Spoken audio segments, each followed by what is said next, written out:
Hello दोस्तों, स्वागत है एक बार फिर से आपका अपने YouTube channel SK English diary में, जहां हम कंटिन्यू कर रहे हैं टाइम एंड टेंस। और टाइम एंड टेंस का आज जो हमारा पार्ट है वो है प्रेजेंट परफेक्ट कंटिन्यूअस टेंस, जिसमें हम लोग कंटिन्यू करेंगे। आज इसके स्ट्रक्चर पार्ट को देखेंगे और इसके यूज को भी देखेंगे। और आज के इस टॉपिक के बाद हमारा प्रेजेंट टेंस का टॉपिक आज समाप्त हो जाएगा।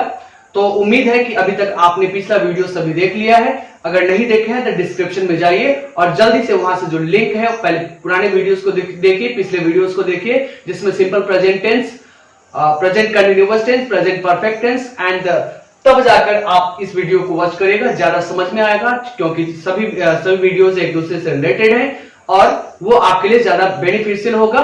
ठीक है, तो बिना किसी देरी के चलिए शुरुआत करते हैं आज के हमारे इस सेशन को।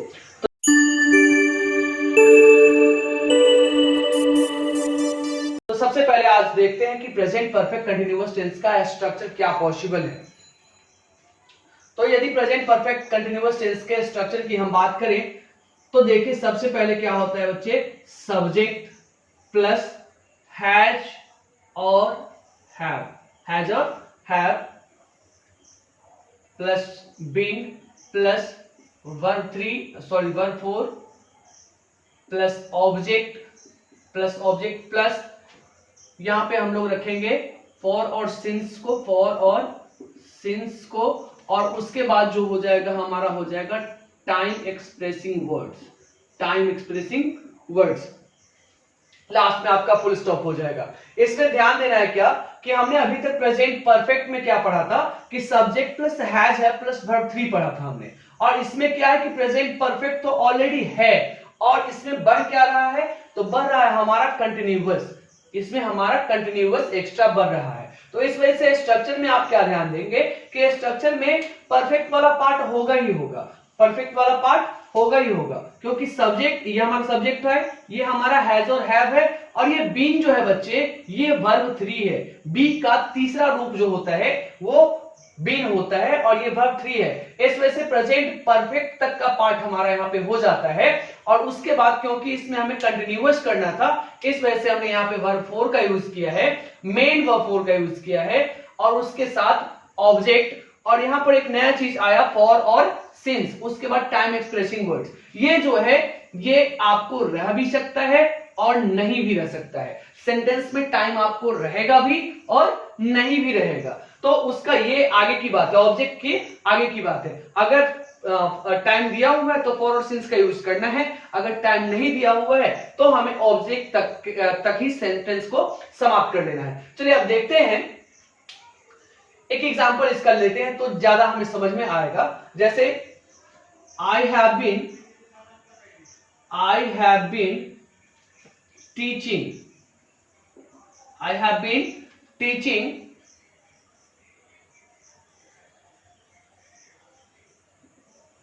in this school since 1998।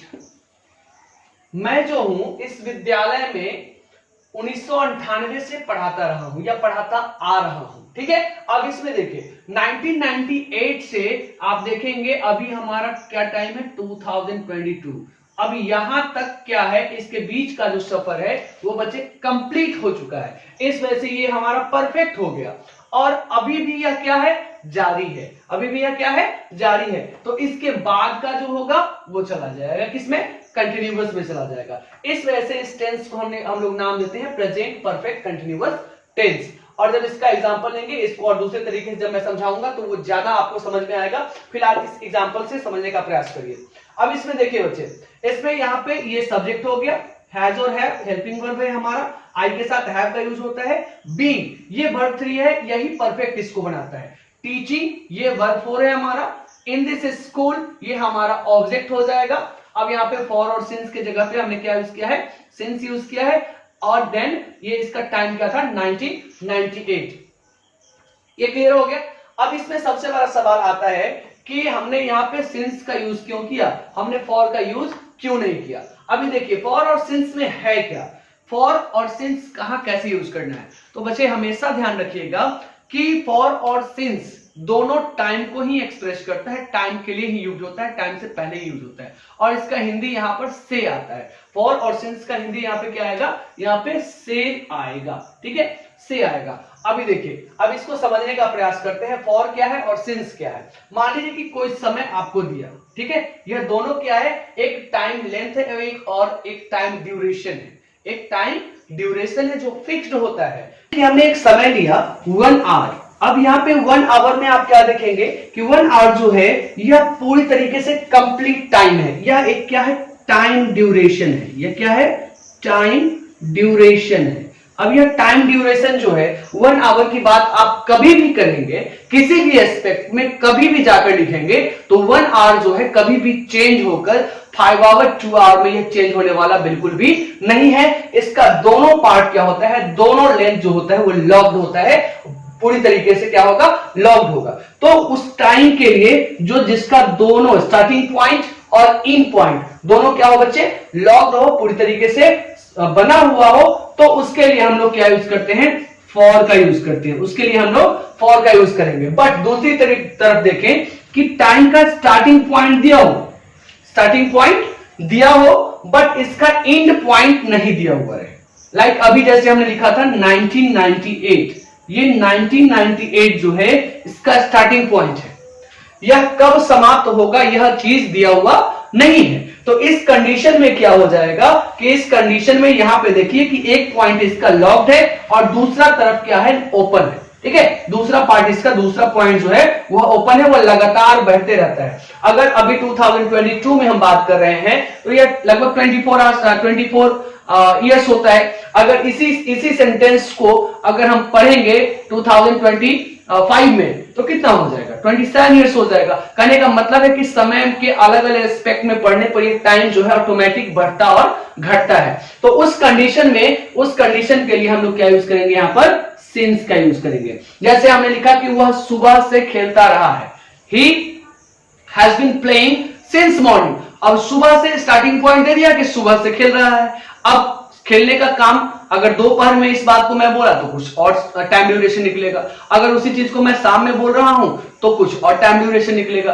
अगर उसी चीज को मैं रात में बोल रहा हूं तो टाइम ड्यूरेशन कुछ और आ जाएगा। तो उम्मीद है कि ये चीजें आपको समझ में आई होंगी कि 1 आवर जिसका दोनों पॉइंट लॉक्ड हो, दोनों पॉइंट क्या हो, फिक्स्ड हो, उसके लिए हम लोग जो टाइम ड्यूरेशन दिखाएगा उसके लिए 1 आवर का यूज करेंगे। और ये क्या दिखाता है, यह टाइम लेंथ दिखाता है, यह टाइम लेंथ दिखलाता है, टाइम समय की लंबाई दिखाता है। और यह लगातार एक्सपैंड करते रहता है, लगातार एक्सपैंड करते रहता है। तो उस कंडीशन में यहां पे हमने सिंस का यूज करना है। फॉर और सिंस क्लियर, फॉर और सिंस में अब कोई दिक्कत नहीं होनी चाहिए, ठीक है। बुक्स वगैरह में बहुत सारी चीजें लिखी हुई है लेकिन उसके लिए उस पे आपको बिल्कुल भी ध्यान नहीं देना है। बस एक ही बात को माइंड में रखना है कि जिसका टाइम फिक्स्ड हो उसके लिए क्या यूज करना है, फॉर का यूज करना है। जिसका टाइम फिक्स नहीं हो, लगातार चेंज होते रहे, उसके लिए क्या यूज करना है, सिंस का यूज करना है। ओके, अब आइए इसके नेगेटिव स्ट्रक्चर को देखते हैं। नेगेटिव में जैसा एज यूजुअल आप पीछे देखते आए हैं, इसमें कुछ भी नहीं करना है। नेगेटिव में क्या करना है बच्चे, नेगेटिव में सिर्फ यहां पर जो हेल्पिंग वर्ब है आपका, हेल्पिंग वर्ब जो है जस्ट उसके बाद आपको नॉट का यूज कर देना है। अभी यहां हमारा हेल्पिंग वर्ब क्या है, हेल्पिंग वर्ब हमारा है हैज और हैव, हैज और हैव, ये हमारा हेल्पिंग वर्ब है। इसके बाद हमने नॉट का यूज कर देना है। ये सेंटेंस जो ऊपर वाला जो स्ट्रक्चर था ये हमारा अफर्मेटिव का था, ये हमारा अफर्मेटिव स्ट्रक्चर था। ये जो नीचे वाला सेंटेंस में लिखूंगा ये निगेटिव का हो जाएगा। अब निगेटिव वाले में नॉट यूज कर दिया, बाकी सारी चीजें बिल्कुल सेम रहेंगी, बाकी सारी चीजें बिल्कुल सेम दिखनी चाहिए आपको।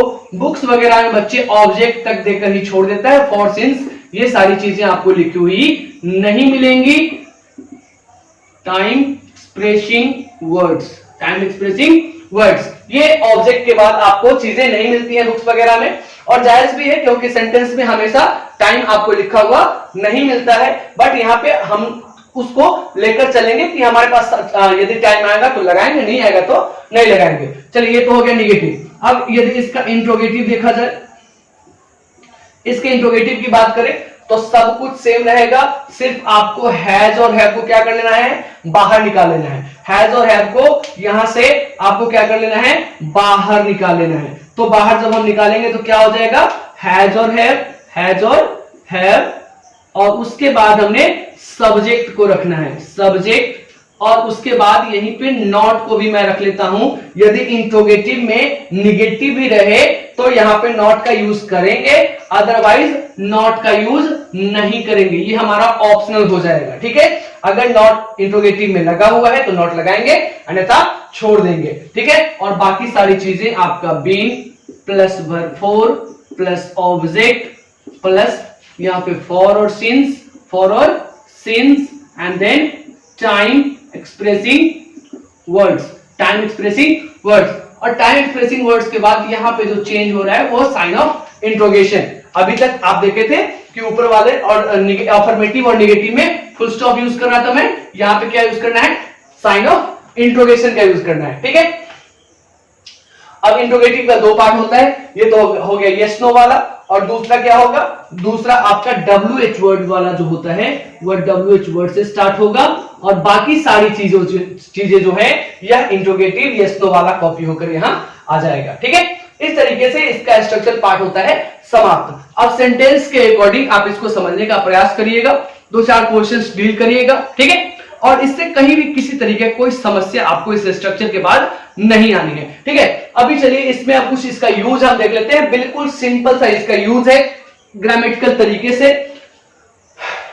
पिछला वीडियो यदि आपने देखा होगा प्रेजेंट परफेक्ट का, तो प्रेजेंट परफेक्ट में मैं क्या बताया था कि कोई भी एक्शन जो है वह कहां स्टार्ट हो, वह स्टार्ट हो, मान लीजिए कहां कि पास्ट में कोई स्टार्ट हो, बट उसका इफेक्ट कहां बना हुआ है, प्रेजेंट में उसका इफेक्ट बना हुआ है। मान लीजिए कि ये हमारा टाइमलाइन है, ये हमारा प्रेजेंट है, ये हमारा प्रेजेंट है। अब बताइए कि कोई भी एक्शन जो है, ये पास्ट में हमारा कोई एक्शन स्टार्ट हुआ, और ये स्टार्ट होकर और समाप्त भी हो गया, कंप्लीट भी हो गया, कंप्लीटेड एक्शन होगा। कैसा एक्शन होगा, तो कंप्लीटेड एक्शन होगा। अब कंप्लीटेड एक्शन है और यह जो है फिनिश भी हो चुका है, कंप्लीट भी है और पास्ट का है, बट इसका इफेक्ट जो है बच्चे यह प्रेजेंट पर पड़ेगा, इसका इफेक्ट प्रेजेंट पे पड़ेगा। तो इस वजह से इसको प्रेजेंट परफेक्ट, क्योंकि एक्शन परफेक्ट है और प्रेजेंट पे इसका इफेक्ट है, इस वजह से इसको प्रेजेंट परफेक्ट बोल रहे थे। अब इसमें क्या होगा कि प्रेजेंट परफेक्ट, ये तो इधर ही फिनिश था, और इसमें क्या होगा कि एक्शन कुछ फिनिश्ड रहेगा और कुछ आगे भी जारी रहेगा। अब प्रेजेंट के आगे भी इसको जब बढ़ाएंगे तो जैसे जैसे प्रेजेंट चलेगा, प्रेजेंट का टाइम जैसे जैसे वेरी करेगा, वैसे वैसे हमारा प्रेजेंट यह एक्शन भी चलता रहेगा। मतलब कुछ एक्शन कंप्लीट रहेगा और कुछ एक्शन उसका यह उसमें था कि पूरी तरीके से एक्शन समाप्त हो रहा था, और इसमें एक्शन पूरी तरीके से समाप्त नहीं होता है। तो ये प्रेजेंट परफेक्ट कंटिन्यूअस टेंस में कुछ इस तरीके से इसका यूज आता है। चलिए ठीक है, अभी इसमें क्या देखना है कि इसका यूज अगर आपको लिखना पड़े तो कैसे लिखेंगे, तो लिखेंगे it is used to express the action that started in past but still happening in the present time। अब क्या है कि एक्शन जो है पास्ट में स्टार्ट हुआ, एक्शन जो है कहां स्टार्ट हुआ, पास्ट में स्टार्ट हुआ, ठीक है, बट वह जो है पास्ट में खत्म नहीं हुआ, पास्ट में खत्म नहीं हुआ, पास्ट में स्टार्ट होकर अभी भी कंटिन्यू कर रहा है। ठीक है, तो अभी प्रेजेंट तक देखेंगे तो कुछ हिस्सा उसका कंप्लीटेड है और कुछ हिस्सा उसका अभी भी जारी है। तो इस तरीके से इसका यूज होता है, और इसमें प्रेजेंट परफेक्ट कंटिन्यूअस में इसके अलावे किसी तरह का कोई भी यूज आपको इसके अलावे पूछेगा भी नहीं। ठीक है, तो उम्मीद करते हैं कि यह सेशन आपको काफी अच्छा लगा होगा। जल्दी से जल्दी वीडियोस को शेयर कर दीजिए, लाइक कर दीजिए, कमेंट करिए। ठीक है, और यदि आप इस वीडियो पे नए हैं, इस चैनल पे नए हैं, तो जल्दी से जल्दी चैनल को सब्सक्राइब भी कर दीजिए। तो मिलते हैं अगले सेशन में अगले टॉपिक के साथ, जो हमारा होगा सिंपल पास्ट। तब तक के लिए थैंक यू।